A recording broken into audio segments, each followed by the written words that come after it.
तो हमने कहाँ तक पढ़ा था प्रीवियस लेक्चर में केमिस्ट्री में?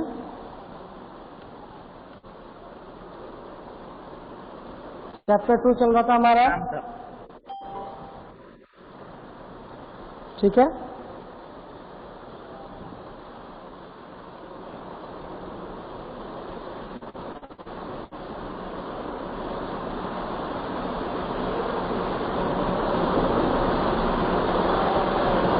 बोलिए 9th में कितना हो गया था बच्चे?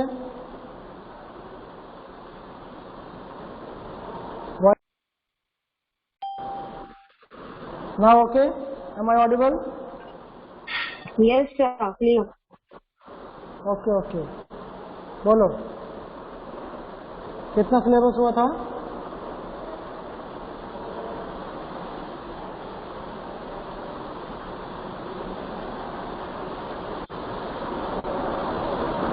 ये पढ़ाया था मैंने आपको टिंडल इफेक्ट, ये example of colloids. No sir, नहीं पढ़ाया था, तो ये नहीं पढ़ाया आपको what is suspension? No sir,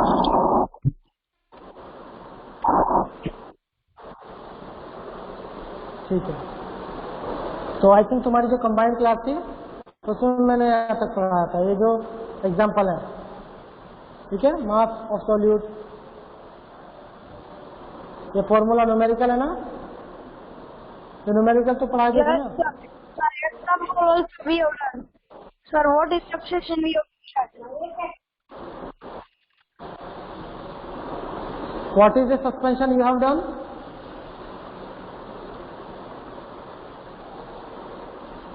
अरे बेटा आपको सिलेबस ही नहीं पता होता अपना। Yes sir, you are.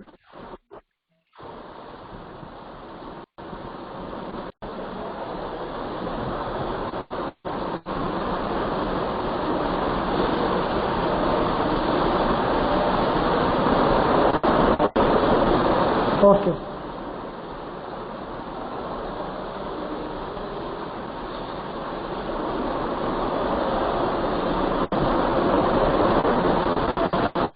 Screen share हो रहा है?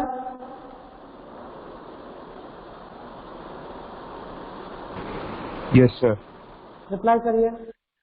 ओके, तो व्हाट इज द सस्पेंशन? देखो हम लोगों ने ये पढ़ा था, मिक्सचर पढ़े थे, सॉल्यूशन पढ़ा था, ठीक है। तो उसी में एक टाइप है सस्पेंशन, ठीक है बेटा, एक सॉल्यूशन पढ़े थे हमने। तो मिक्सचर का एक और टाइप है suspension. Non homogeneous system, non homogeneous मैंने आपको बताया था जिसमें डिफरेंट टाइप के पार्टिकल्स या मॉलिक्यूल प्रेजेंट होते हैं, ठीक है। Like those obtained by group C in activity 2.2। तो देखो एक्टिविटी 2.2 कहां पर है? ये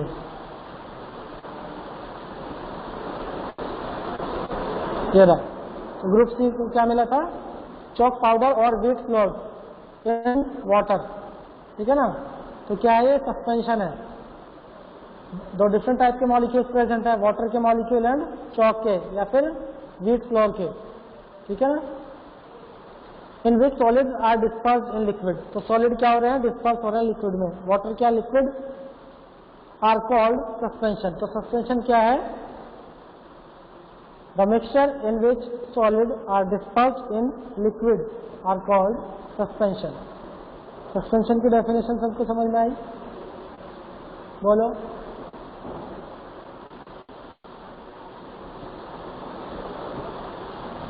कैसा मिक्सचर होता है? नॉन होमोजीनस, या हम बोल सकते हैं हेट्रोजीनस मिक्सचर। कैसा मिक्सचर है ये? हेट्रोजीनस मिक्सचर या non homogeneous mixture. Clear? Reply करिए बच्चे। No sir, A suspension is a heterogeneous mixture in which the solute particle do not dissolve। जो सोल्यूट है, सोल्यूट क्या है यहाँ पर? या तो व्हीट फ्लोर या फिर चॉक पाउडर। वो सोल्यूट है। Yes, sir. Your voice is lagging. Am I audible? Yes, sir. हाँ. Sir, it is clear. Yes, Okay, sir. It is okay. clear. Okay. But you are telling me, sir, your voice is lagging. That's why.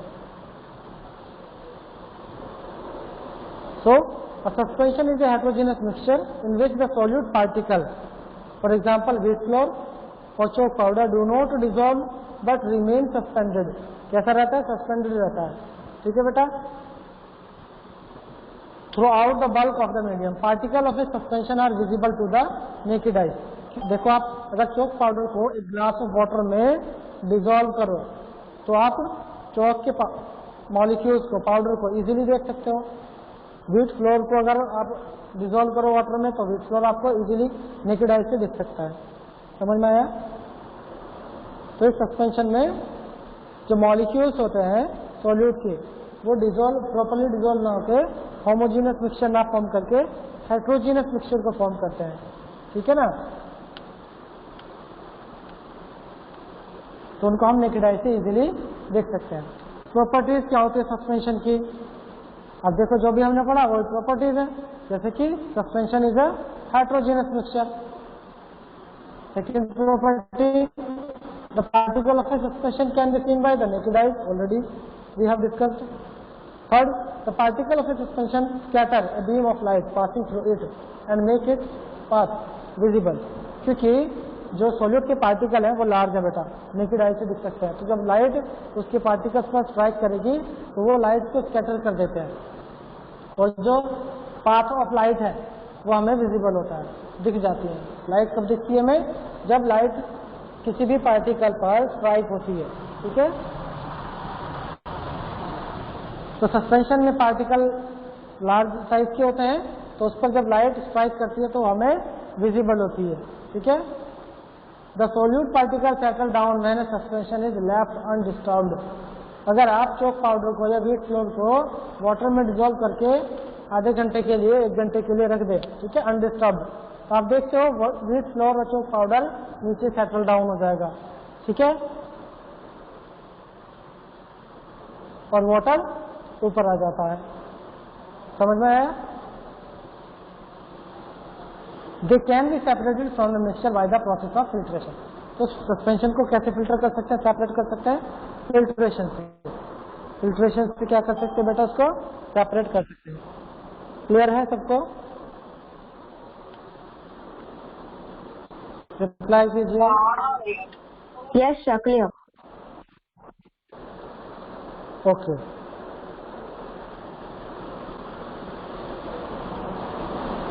Next 2.2.3, what is a colloidal solution. तो suspension के बाद आता है colloidal. तो जो fourth group था activity 2.2 में उसको मिला है कोलॉइडल सॉल्यूशन. क्या मिला है?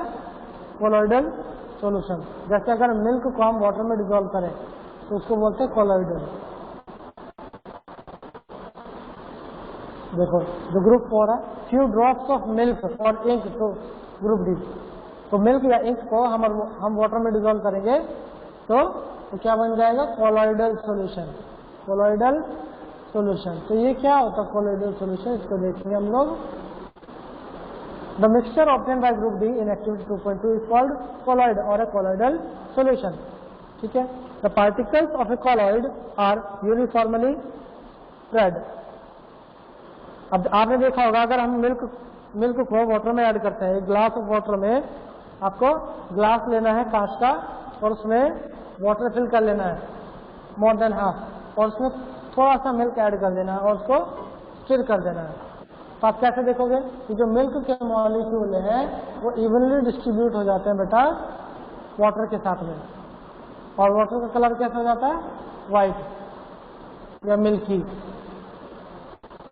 ऐसे ही इंक, अगर आप इंक डालें तो इंक भी डिस्ट्रीब्यूट हो जाएगा और वाटर कैसा हो जाएगा? कलर्ड. समझ में आया? The particle of a colloid are uniformly spread throughout the solution due to the relatively smaller size of particle.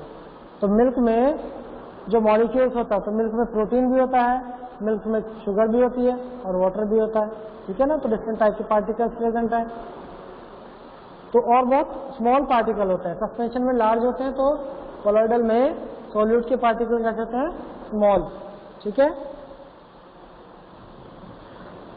जो मिक्सचर होता है, जब हमने मिल्क ऐड किया वाटर में, तो हमें दिखता तो कैसा है, होमोजेनस लगता है, ठीक है। The mixture appears to be homogeneous, but actually a colloidal solution is a heterogeneous mixture. For example, milk, ठीक है। It appears to be homogeneous, but actual में वो क्या होता है, heterogeneous. Any doubt? No, sir. Sir, what is Because of the small size. homogeneous? I don't know. तो कौन बोल रहा है, वत्सल बोल रहा होगा ये। होमोजेनस नहीं पता आपको, होमोजेनस हेट्रोजेनस, इतने दिन से होमोजेनस हेट्रोजेनस पढ़ रहे हैं। होमो में सेम, सिमिलर टाइप के मॉलिक्यूल अगर होते हैं जो एक दूसरे के साथ डिसॉल्व हो जाते हैं और हम डिफरेंशिएट नहीं कर सकते हैं, उसको बोलते हैं होमोजेनस, ठीक है। जैसे वाटर में अगर सॉल्ट को डिसॉल्व कर दो आप तो होमोजेनस सॉल्यूशन बनता है, शुगर को डिसॉल्व कर दो होमोजेनस सॉल्यूशन बनता है। हेट्रोजेनस उसको बोलेगा जिसको हम सेपरेट कर सकते हैं, डिफरेंट टाइप के मॉलिक्यूल होते हैं जिसमें। आया समझ में? Yes. Yes, okay. So because of the small size of colloidal solution or particle, we cannot see them with naked eyes. Naked eyes से हम लोग उसको नहीं देख सकते हैं, but these particles can easily scatter a beam of visible light. ठीक है बेटा, जो visible light होती है उसको scatter कर देते हैं कौन, colloidal solution. सस्पेंशन तो scatter करता ही है, लेकिन ये भी scatter कर देता है। As observed in activity 2.2, this scattering of a beam of light is called the Tyndall effect. तो जो कोलॉइडल सॉल्यूशन है वो लाइट को स्कैटर करते हैं जब, उसको क्या बोलते हैं बेटा, टिंडल इफेक्ट। तो टिंडल एक्चुअल में साइंटिस्ट का नाम था जिन्होंने इसको डिस्कवर किया, टिंडल इफेक्ट को। क्लियर है सबको? सर टेंडर इफेक्ट नहीं समझ में आया, बाकी सब क्लियर। टिंडल इफेक्ट देखो क्या होता है, जब हम कोलॉइडल सॉल्यूशन में टॉर्च मतलब लाइट की बीम अप्लाई करते हैं तो जो सॉल्यूट के पार्टिकल्स होते हैं, ठीक है बेटा, कोलॉइडल सॉल्यूशन में जो पार्टिकल होते हैं वो उसको स्कैटर कर देते हैं। इस टाइप के स्कैटरिंग को क्या बोलते हैं, टिंडल इफेक्ट। मॉलिक्यूल का साइज स्मॉल होता है लेकिन फिर भी वो लाइट को स्कैटर कर देते हैं। इस इफेक्ट को, इस फिनोमेना को बोलते हैं Tyndall effect. Tyndall effect can also be observed when a fine beam of light enters A room. देखो टिंडल इफेक्ट कब दिखता है आपको, अगर एक डार्क रूम है आपके पास और डार्क रूम में एक हॉल है, तो हॉल से लाइट पास होती है। तो जब लाइट पास होती है तो हॉल का साइज छोटा होता है, लेकिन जितना दूर लाइट ट्रेवल करती है उतना ही ज्यादा लाइट स्प्रेड हो जाती है। क्यों? क्योंकि जो डार्क रूम में एयर है उसके अंदर डस्ट के पार्टिकल प्रेजेंट होते हैं। तो डस्ट के पार्टिकल पर जब लाइट स्ट्राइक करती है तो वो स्प्रेड हो जाती है, स्कैटर हो जाती है। समझ आया? आपने देखा होगा तो टॉर्च का डायमीटर स्मॉल होता है, बट जब हम लाइट उससे मतलब ऑन करते हैं टॉर्च को तो जितना दूर जाती है उतना ही बड़ा रोशनी हमें दिखाई देती है, मतलब लाइट दिखाई देती है, ड्यू टू टिंडल इफेक्ट। समझ आया? Yes clear.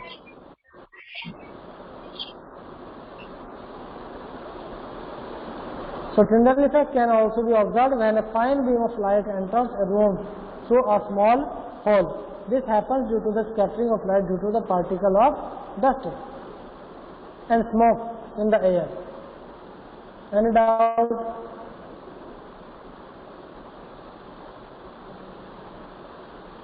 No sir, no doubt. तो जो मिल्क सॉल्यूशन होता है या जो इंक सॉल्यूशन होता है वो उसमें लाइट विजिबल होती है, इसका मतलब टिंडल इफेक्ट हो रहा है। Next Tyndall effect can be observed when sunlight passes through the canopy of a dense forest. तो जो dense forest होता है आप देखोगे जैसे डायग्राम में दिखाया हुआ है, तो जो dense forest होता है बेटा, तो उसमें जो प्लांट की लीव्स होती है वो एक दूसरे से अटैच होती है, कुछ ही स्पेस होता है जिससे लाइट पास हो सकती है, ठीक है ना। In the forest mist contain tiny droplet of water. Forest में क्या होती है? मिस्ट। मिस्ट क्या होती है?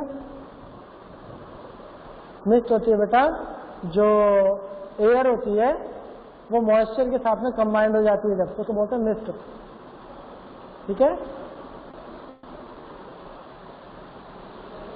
तो जो मिस्ट है वो एक्ट करती है एज पार्टिकल ऑफ कोलॉइड। समझ में आया? एयर में जो डस्ट के पार्टिकल्स होते हैं, ठीक है, हाइड्रोकार्बन्स होते हैं या पॉल्यूटेंट्स होते हैं, ठीक है ना, जो वो जब वाटर वेपर के साथ में रिएक्ट करते हैं तो उसको क्या बोलेंगे? Mist. Okay sir, got it. तो जब लाइट आती है डेंस फॉरेस्ट में तो ऐसा ही जैसे रूम में होता है, तो लाइट तो स्मॉल स्पेस से आती है बट वो स्कैटर हो जाती है ड्यू टू मिस्ट पार्टिकल्स, क्योंकि मिस्ट के पार्टिकल कैसा वर्क कर रहे हैं? कोलॉइड का वर्क कर रहे हैं, ठीक है। देखो ये लाइट क्या हो रही है? स्प्रेड। जितनी भी लाइट्स होती है सबका यही फिनोमिना होता है। जैसे आप बल्ब यूज करते हो, ट्यूबलाइट यूज करते हो, ठीक है, तो बल्ब कितना सा होता है? छोटा, पर पूरे रूम में वो लाइट को स्कैटर करता है। क्यों? क्योंकि रूम के अंदर जो डस्ट के पार्टिकल प्रेजेंट हैं, ठीक है ना, तो उस पर लाइट स्ट्राइक करेगी और स्प्रेड हो जाएगी, स्कैटर हो जाएगी और हमें दिखाई देती है। समझ आया?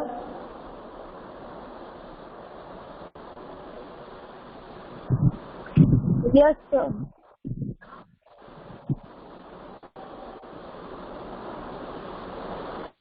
अब बात करते हैं प्रॉपर्टीज की। तो कोलॉइडल की प्रॉपर्टी आप लोगों ने पढ़ी, हेट्रोजीनियस मिक्सचर होता है, ठीक है बेटा। Size of particle of a colloid is too small to be individually seen by naked eyes. तो इंडिविजुअल मॉलिक्यूल को हम नेकेड आइज से देख नहीं सकते हैं, ठीक है।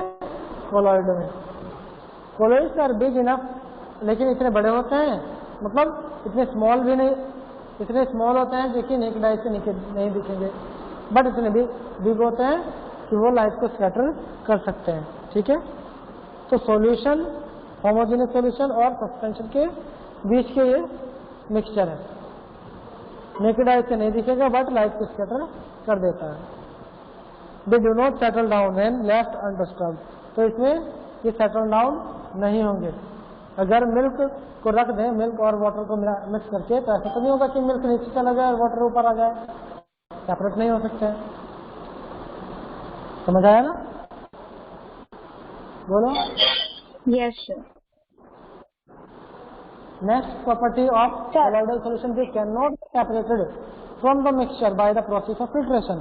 तो अगर आप मिल्क को क्या करो? फिल्टर, तो उसमें से वाटर और मिल्क अलग अलग हो सकता है क्या? मिल्क सॉल्यूशन से नहीं। But a special technique of separation known as centrifugation can be used to separate the colloidal particle. तो एक टेक्निक होती है सेपरेट करने की, उसको बोलते हैं सेंट्रीफ्यूगेशन, जिसमें से मिल्क प्रोटीन या फैट अलग कर दिया जाएगा और वाटर अलग कर दिया जाता है, सेपरेट कर दिए जाते हैं। कैसे? सेंट्रीफ्यूगेशन में क्या होता है? एक हाईली रोटेटिंग मशीन होती है बेटा, ठीक है, रोटेशन करती रहती है, बहुत हाई स्पीड से वो रोटेट होती रहती है। तो हम क्या करते हैं, अगर हमने मिल्क लिया तो मिल्क को टेस्ट ट्यूब में लेके वो सेंट्रीफ्यूगेशन में प्लेस कर देते हैं, उसको ऑन कर देते हैं, तो वो बहुत हाई स्पीड से रोटेट करता है, ठीक है। तो हाई स्पीड से रोटेशन होने से उसके अंदर जो फैट होता है, प्रोटीन्स होते हैं, वो ऊपर आ जाते हैं बेटा, ठीक है, क्रीम अलग हो जाती है, फैट अलग हो जाता है, और जो वाटर है या जो नॉन फैटी सब्सटेंस है वो नीचे प्रेजेंट हो जाता है, तो ये सेपरेशन हो जाता है, ठीक है ना। तो जब घी बनाते हैं, घी का नाम सुना आपने, तो घी खाते भी आप सब लोग, तो घी कैसे बनाते हैं, क्रीम को कैसे आइसोलेट करते हैं मिल्क से? सेंट्रीफ्यूगेशन टेक्निक के through.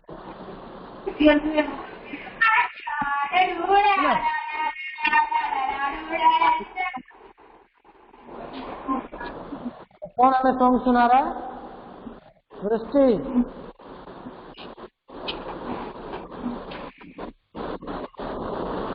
We are not interested.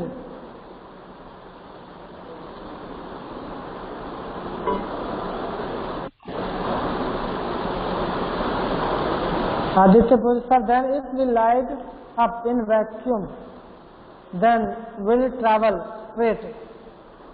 देखो बेटा, वैक्यूम में एयर नहीं होती है, ठीक है?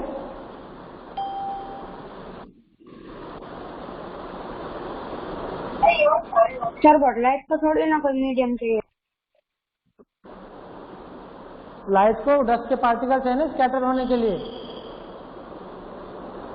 और डस्ट के पार्टिकल एयर में प्रेजेंट होते हैं, सस्पेंडेड होते हैं। वैक्यूम में अगर एयर नहीं तो डस्ट के पार्टिकल भी नहीं होंगे, तो ये स्ट्रेट होगा। ओके। बट वैक्यूम डेवलप भी तो करना पड़ेगा ना आपको। Yes sir.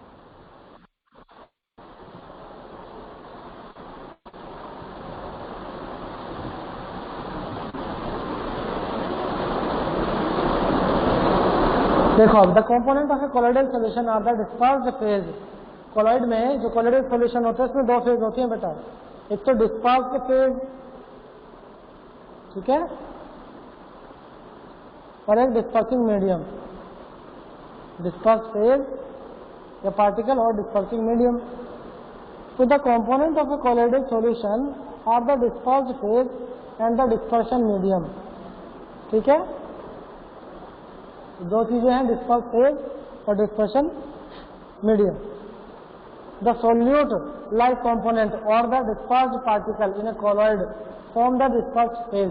तो जो सोल्यूट लाइक कंपोनेंट होते हैं जैसे मिल्क, ठीक है, इंक, तो ये क्या है, डिस्पर्स्ड फेज और dispersed particle and the component in which the dispersed phase is suspended.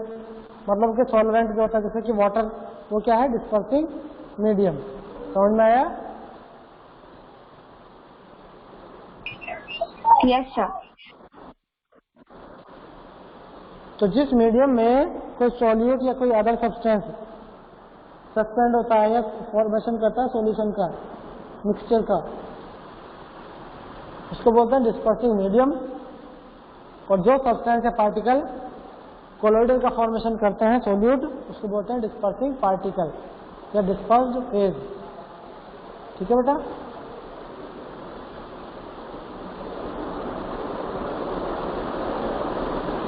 अब colloids are classified according to the state. तो 3 स्टेट होती है मैटर की, सॉलिड, लिक्विड, गैस। इसके बेसिस पर जो कोलॉइड है उनको अलग अलग पार्ट में डिवाइड करते हैं, उनके स्पेसिफिक नेम है। तो विद एग्जांपल वो हम लोग पढ़ रहे हैं। होमवर्क में ये 1 2 3 क्वेश्चन करोगे। देखो क्या है, common example of colloid, dispersed phase और डिस्पर्सिंग मीडियम। मीडियम तो वो होता है जो कि एक्चुअल में सॉल्वेंट का काम करता है, मतलब जिसके अंदर मॉलिक्यूल डिस्पर्स होते हैं। और डिस्पर्स्ड फेज क्या है, वो मॉलिक्यूल जो डिस्पर्स होंगे, ठीक है। जैसे अब ये दोनों लिक्विड, गैस, सॉलिड किसी भी फेज में प्रेजेंट हो सकते हैं। उसी के बेसिस पर टाइप ऑफ कोलॉइडल सॉल्यूशन होता है और एग्जांपल हम लोग स्टडी करेंगे।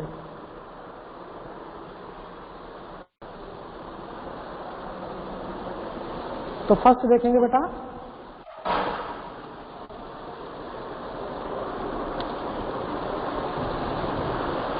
डिस्पर्स्ड फेज क्या है यहाँ पर, लिक्विड।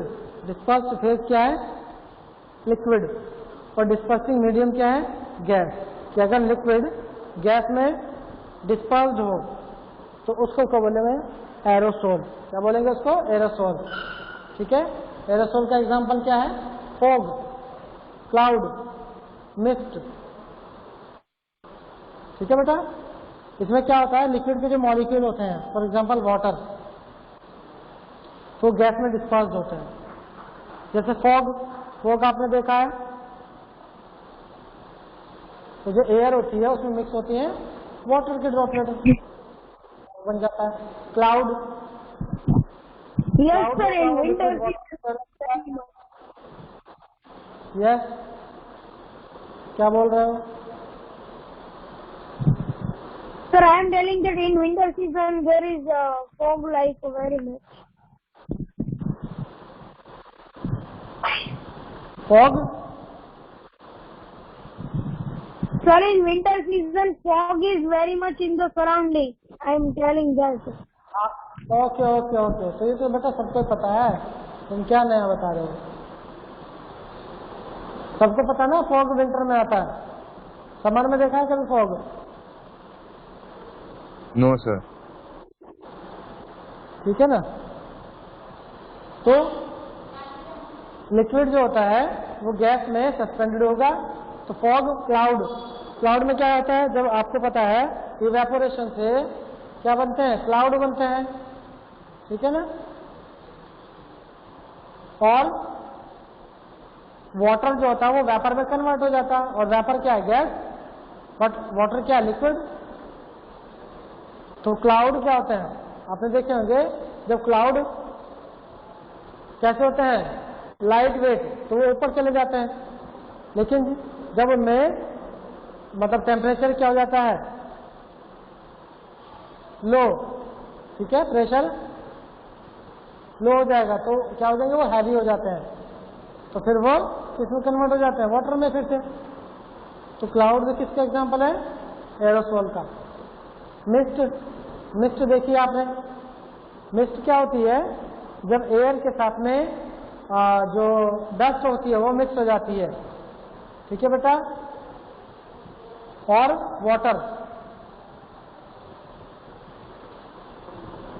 मिस्ट और फॉग में कैसे डिफरेंशिएट करोगे? फॉग तो होता है मेनली जिसमें आपको क्लाउडी दिखता है, ठीक है, स्मोक के जैसा दिखता है, ठीक है। मिस्ट क्या होता है, मिस्ट में एक तो फॉग जैसा दिखता है, ठीक है, स्मोकी, इसके अलावा जो डस्ट होती है वो बहुत ज्यादा होती है, ठीक है। आपने देखा होगा कि जो आपकी कार होती है, तो कार के ऊपर विंटर में वाटर और डस्ट दोनों डिपॉजिट हो जाते हैं, उसको बोलते हैं मिस्ट। और सिर्फ अगर वाटर डिपॉजिट हो रहा है तो वह फॉग। समझ आया? Yes, sir. ओके, अब देखिए नेक्स्ट है सॉलिड, डिस्पर्स फेज सॉलिड और डिस्पर्सिंग मीडियम गैस। अगर सॉलिड गैस में डिस्पर्स हो जाए तो भी उसको एरोसोल बोलेंगे। एरोसोल मतलब एयर के जो सस्पेंडेड पार्टिकल होते हैं उसको एरोसोल बोलते हैं। ये पॉल्यूटेंट होते हैं, एनवायरमेंट को पॉल्यूट करते हैं ये, जैसे स्मोक। तो स्मोक में हाइड्रोकार्बन जो होते हैं, मतलब जो पेट्रोल डीजल या जो गैस बर्न होती है तो उससे हाइड्रोकार्बन रिलीज होते हैं, आपको पता है, और वो एयर के साथ में मिक्स हो जाते हैं तो उसको बोलते हैं स्मोक, ठीक है ना। आपने देखा होगा जब स्मोक को एक्यूमुलेट किया जाएगा, जो चिमनीज होती हैं, चिमनीज, इंडस्ट्रियल चिमनी, तो चिमनीज में जब स्मोक एक्यूमुलेट हो जाता है तो एक सॉलिड ऐश बन जाती है ना, ब्लैक कलर का, सूट बोलते हैं उसको, सूट।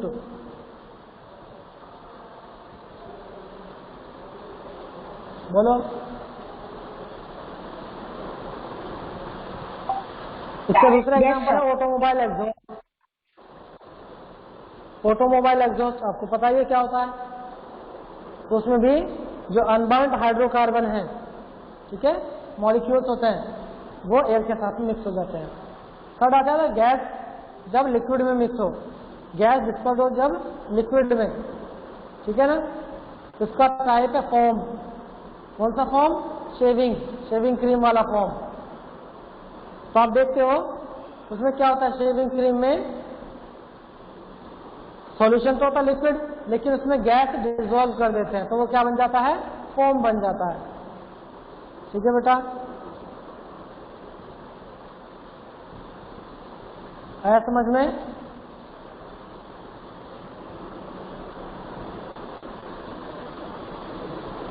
रिप्लाई नहीं कर रहे हो आप लोग? Yes, sir. Yes, sir. Okay, next example है लिक्विड, जब लिक्विड के अंदर डिस्पर्स होगा, ठीक है, डिस्पर्स फेज भी लिक्विड और डिस्पर्सिंग मीडियम भी लिक्विड, तो उसको बोलते हैं इमल्शन। क्या बोलते हैं बेटा उसको? इमल्शन। याद रखना है ये टर्म, ये 11th-12th में आपके काम आएगी, 10th 11th 12th इसमें काम आएगी इमल्शन। जैसे मिल्क, आपको पता ही है। फेस क्रीम, उसमें एक लिक्विड को दूसरे लिक्विड में मिक्स किया जाता है, ठीक है ना। Yes. सॉलिड अगर लिक्विड में डिस्पर्स हो जाए तो उसको बोलते हैं सोल, एसओएल सोल। जैसे mud, milk of magnesia and mud. तो मड में क्या होता है, जो सॉइल होती है वो सॉलिड होती है, वाटर के साथ में मिक्स होकर क्या बन जाती है, वो मड बन जाती है, ठीक है ना। मिल्क ऑफ मैग्नीशिया क्या होता है, जब मैग्नीशियम को हम वाटर में डिसॉल्व करते हैं तो भी मैग्नीशिया क्या होता है, सॉलिड, और वाटर लिक्विड। नेक्स्ट है गैस को सॉलिड में। देखो गैस अगर लिक्विड में डिस्पर्स हो रही है तो भी फॉर्म बन रहा है, और गैस सॉलिड में हो रही है तो भी फॉर्म बन रहा है, बट ये वाला फॉर्म डिफरेंट टाइप का है, ठीक है। सॉलिड में अगर हम गैस को डिस्पर्स कर दें, जैसे सोफे का फॉर्म होता है, सोफे का कुशन होता है ना, स्पंज होता है, तो फॉर्म, जैसे आप सोफे पे बैठते हो तो क्या होता है, जब आप प्रेस करते हो, मतलब आप सोफे पे बैठते हो तो उसमें जो एयर ट्रैप हो जाती है वो एयर रिलीज हो जाती है और उसका सरफेस एरिया रिड्यूस हो जाता है, समझ में आया। स्पंज में क्या होता है, स्पंज वैसे तो सॉलिड होता है लेकिन उसमें एयर ट्रैप हो जाती है, ठीक है ना। तो जब आप उसको प्रेस करते हो तो एयर निकल जाती है और उसका सरफेस एरिया रिड्यूस हो जाता है। Any doubt? No doubt, sir. Next है लिक्विड सॉलिड में। अगर लिक्विड को सॉलिड में डिस्पर्स कर तो जेल बनता है। क्या बनता है बेटा? जेल। तो जितने भी जेल, जेली, चीज, बटर, जैम, ये सब यूज करते हो आप, वो किसके एग्जाम्पल है? जेल के एग्जाम्पल है। उसमें लिक्विड को सॉलिड में क्या कराया जाता है? डिस्पर्स। सॉरी,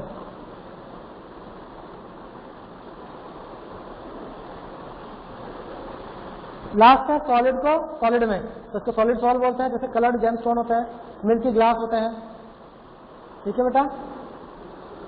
तो उसमें एक सॉलिड को दूसरे सॉलिड के साथ में डिस्पर्स किया जाएगा। अलग अलग कलर के जेमस्टोन देखे ना आपने, मिल्की ग्लास देखे, तो भी कोलॉइडल का एग्जाम्पल है। किसी को कोई डाउट?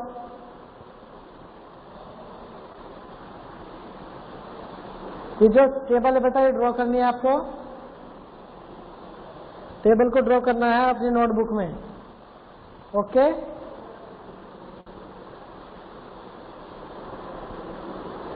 रिप्लाई कीजिए।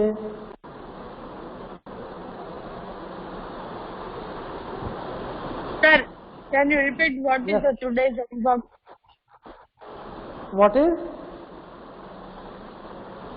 Today's homework. Okay, today's homework is in text question of page number 18, 1 to 3. ये जो क्वेश्चंस हैं और ये टेबल ड्रॉ करना है, ठीक है। ये होमवर्क है आपका आज का। नेक्स्ट टॉपिक है आपका separation, separating the components of a mixture, ठीक है बेटा। तो मिक्सचर से कंपोनेंट्स को सेपरेट कैसे करेंगे, उसके लिए अलग अलग टेक्निक यूज की जाती है। आपने फिल्ट्रेशन पढ़ाई है। We have learn that most of the natural substance are not chemically pure, chemical pure तो होते नहीं है। Different method of separation are use to get individual component from a mixture. तो मोस्टली सब्सटेंस मिक्सचर की form में present होता है, उनको सेपरेट किया जा सकता है। Separation makes it possible to study and use the individual component of a mixture. Separation से हम इंडिविजुअल मॉलिक्यूल को स्टडी कर सकते हैं, ठीक है। Heterogeneous mixture can be separated into their respective constituent by simple physical method like hand picking। तो जो heterogeneous mixture है उनको easily हम separate कर सकते हैं, जैसे hand picking। hand picking से आप क्या क्या separate करते हो? जैसे आप राइस खरीद के लाते हो, ठीक है, wheat grains, pulses, तो उनमें कभी कभी कंकड़, ठीक है बेटा, डस्ट के पार्टिकल, स्टोन के पार्टिकल, वो मिक्स होते हैं, तो आप क्या करते हैं, उसको हैंड पिकिंग से अलग कर सकते हैं, आपकी मम्मी करती है, ठीक है ना। सीविंग, जो हम फ्लोर, व्हीट फ्लोर यूज करते हैं, ठीक है, तो उसमें से क्या करते हैं, उसको सीविंग करते हैं, छानते हैं उसको। तो उसमें से क्या हो जा रहा है, फिल्ट्रेट जो होता है वो नीचे आ जाता है, जैसे चाय को फिल्टर करते हो आप, समझ में आया। That we use in our day-to-day life. Sometimes special technique have to be used for the separation of the component of a mixture. तो स्पेशल टेक्निक भी यूज की जाती है सेपरेशन के लिए। एक्टिविटी लेनी है आपको 2.4, fill half a beaker with water, put a wash glass on the mouth of beaker, ठीक है बेटा। और इसमें आपको क्या रख देना है, dye, put a few drop of ink, ink रख सकते हैं, डाई रख सकते हैं। ऑन द वॉश ग्लास, देखो ऐसे सेट करना है एपरेटस। तो ये इवेपोरेशन एक्चुअल में, तो एक बीकर में आपने वाटर लिया, वाटर के ऊपर एक वॉश ग्लास रखा या फिर एक डिश रखी, तो उसके ऊपर आपने रखा इंक, ठीक है बेटा। तो हम हीट करते हैं वाटर को, वाटर से हीट होता है कौन, वॉश ग्लास, और वॉश ग्लास से हीट होता है ink.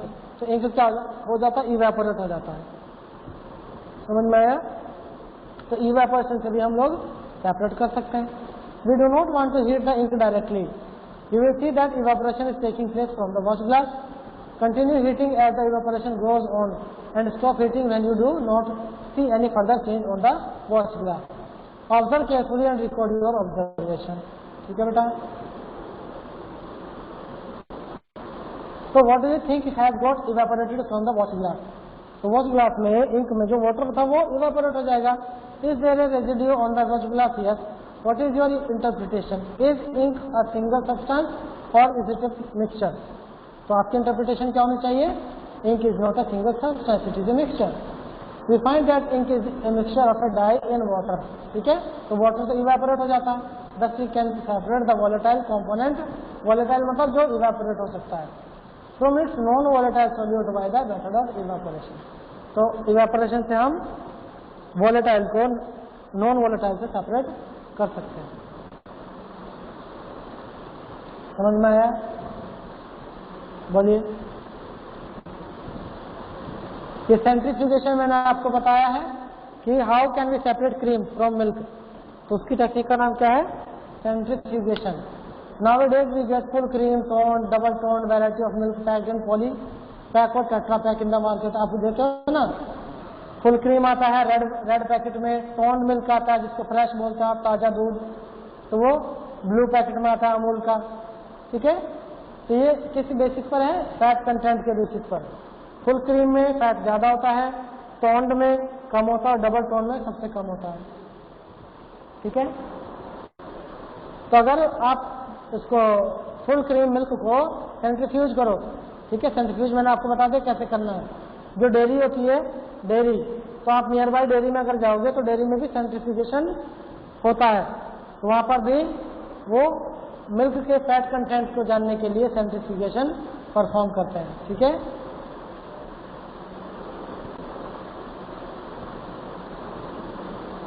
Sometimes the solid particle in a liquid are very small and pass through a filter paper। तो जो ये तो मैंने आपको बताया था, मिल्क कोलोइडल सोल्यूशन है, स्मॉल पार्टिकल्स होते हैं और इनको हम सेपरेट नहीं कर सकते फिल्ट्रेशन से, ठीक है ना। सेंट्रीफ्यूगेशन यूज किया जाता है। The principle is that the denser particle, जो डेंस पार्टिकल होंगे वो नीचे आ जाते हैं और जो लाइट पार्टिकल ऊपर आ जाएंगे, ठीक है। Denser particles are forced to the bottom and the lighter particles stay at the top when spun rapidly। spun मतलब spin किए जाते हैं, rapidly उनको रोटेट किया जाएगा। इसका एप्लीकेशन क्या है, लेबोरेटरी में ब्लड और यूरिन को भी सेंट्रीफ्यूज किया जाता है, जिससे कि उसके सॉलिड पार्टिकल नीचे और जो लाइट पार्टिकल है वो ऊपर आ जाता है। तो टेस्ट के लिए यूरिन और ब्लड के सैंपल को सेंट्रीफ्यूज किया जाता है। डेयरी में यूज किया जाता है बटर और क्रीम बनाने के लिए, मिल्क से बटर और क्रीम को सेपरेट करने के लिए। वॉशिंग मशीन में जो आप कपड़ों को सुखाते हैं, ठीक है। तो जो वेट क्लॉथ होते हैं उनमें से वाटर को स्क्वीज करने के लिए ये प्रिंसिपल यूज किया जाता है। तो उसमें आपने देखा होगा रोटेशन होता बहुत हाई स्पीड से और जो वाटर के मॉलिक्यूल है वो निकल जाते हैं, स्क्वीज हो जाते हैं। समझ में आया? Any doubt? No sir, no doubt. No sir, no doubt. Okay, तो आज हम इतना ही पढ़ेंगे। सेंट्रिफिकेशन पढ़ा और इवेपोरेशन पढ़ा और हमने कोलॉइडल सॉल्यूशन पढ़ा, सस्पेंशन पढ़ा। इसमें किसी को कोई भी डाउट है पूछ सकते हैं। होमवर्क आपको दे दिया है, ठीक है। अटेंडेंस ले लेता हूँ, कोई भी लीव नहीं करेगा।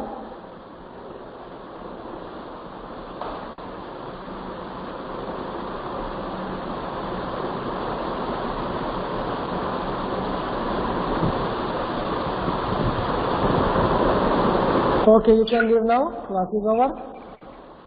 Okay.